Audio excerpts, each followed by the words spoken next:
والعاقبة للمتقين، والصلاة والسلام على سيد الأنبياء والمرسلين وعلى آله وأصحابه أجمعين.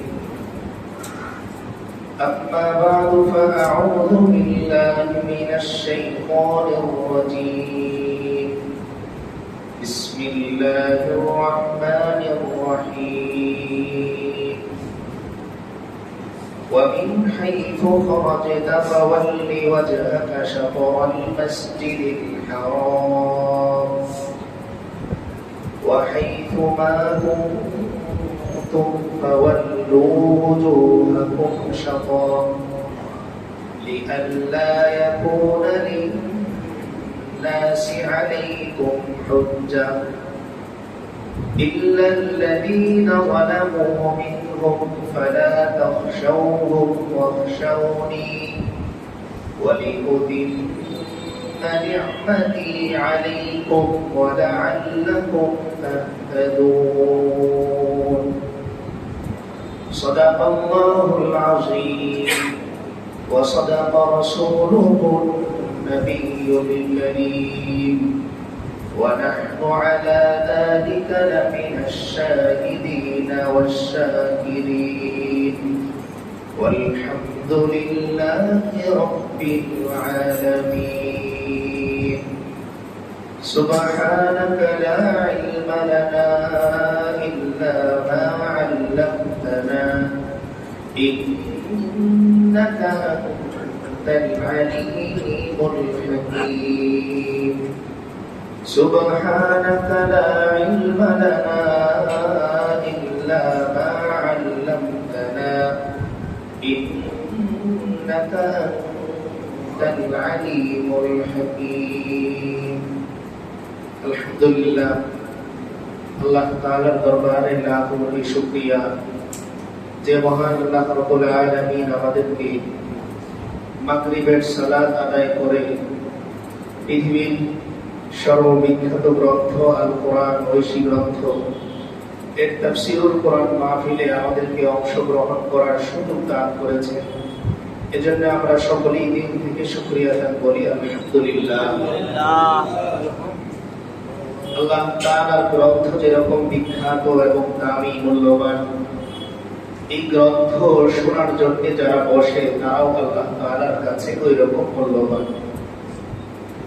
সেই দৃষ্টিকোণ থেকে যে মানুষটা তাফসীরুল কোরআন, কোরআনের তাফসীর শোনার জন্য মজলিসের মধ্যে বসে গেল, এই মানুষটার চোখ পৃথিবীর সব চোখের চাইতে দামি চোখ। এই মানুষটার হাত পৃথিবীর সব মানুষের হাতের চাইতে দামি হাত। এই মানুষটার পা পৃথিবীর সব মানুষের পায়ের চাইতে শ্রেষ্ঠ পা। এই মানুষটার হৃদয় পৃথিবীর সমস্ত মানুষের হৃদয়ের চাইতে শুদ্ধতম হৃদয়।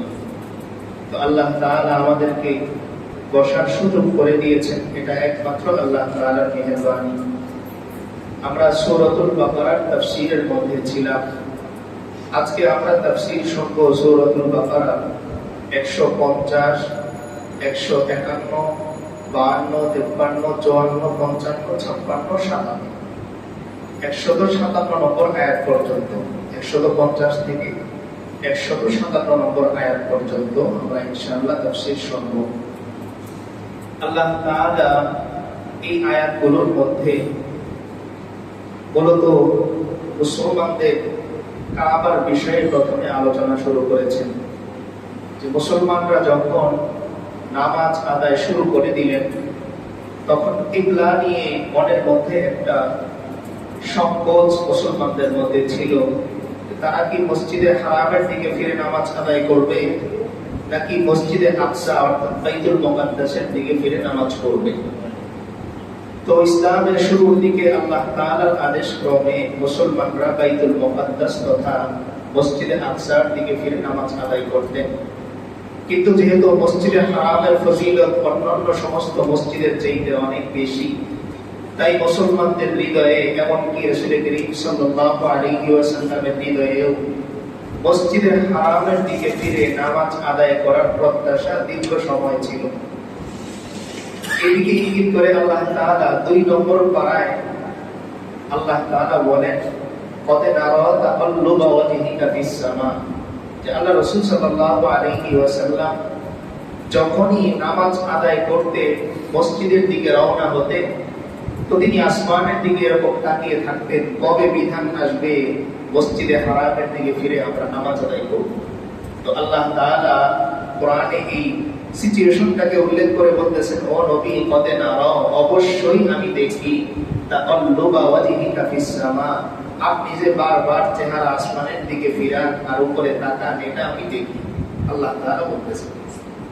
তো এই কথা বলার পরে আল্লাহ তাআলা আবার সুসংবাদ দিচ্ছেন যে ও নবী, আপনাকে আমি বেশি দিন এইভাবে ঘোরাবো না।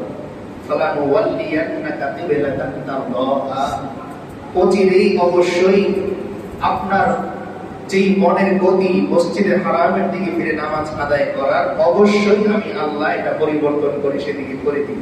এই সুসংবাদ আল্লাহ তাআলা দিলেন। কিন্তু দেওয়ার পরেও মক্কার যে অন্যান্য মুশরিক এবং কাফেররা ছিল তাদের একটা হাস্যরসের বিষয় দাঁড়ালো যে দেখো, মুসলমানরা একদিন নামাজ পড়ে মসজিদে আকসার দিকে ফিরে, আরেকদিন নামাজ পড়ে মসজিদে হারামের দিকে ফিরে। যেই মানুষটার দিক উদ্দেশ্য লক্ষ্য ঠিক নেই, এই মানুষটা আবার সফল মানুষ হয় কিভাবে? দুনিয়াতে একজন মানুষের যখন লক্ষ্য ঠিক না থাকে, আমরা জানি সমাজে এটা, যে কোনো ছেলে যদি তার লক্ষ্য ঠিক করতে না পারে সে কোনোদিন তার গন্তব্যে পৌঁছাতে পারে না। বাসে উঠলো, জিজ্ঞেস করতেছে কন্ডাক্টর কোথায় যাবেন, সে বলতেছে যতক্ষণ পর্যন্ত যেতে পারি যাব। তো কন্ডাক্টর তারা নিয়ে হাসবে। তো দুনিয়ার ক্ষেত্রে যেরকম একজন মানুষের টার্গেট থাকতে হয়, এবং একটা টার্গেট না যে আমি এই টার্গেটে পৌঁছাবো, মালিবাগ যাবো কিংবা অমুক জায়গায় যাবো, একটা জায়গায় তার টার্গেট থাকে। ঠিক তেমনি ইসলামের মধ্যেও বান্দার একটা টার্গেট থাকতে হবে, সেই টার্গেটটা হচ্ছে আল্লাহ পর্যন্ত পৌঁছানো।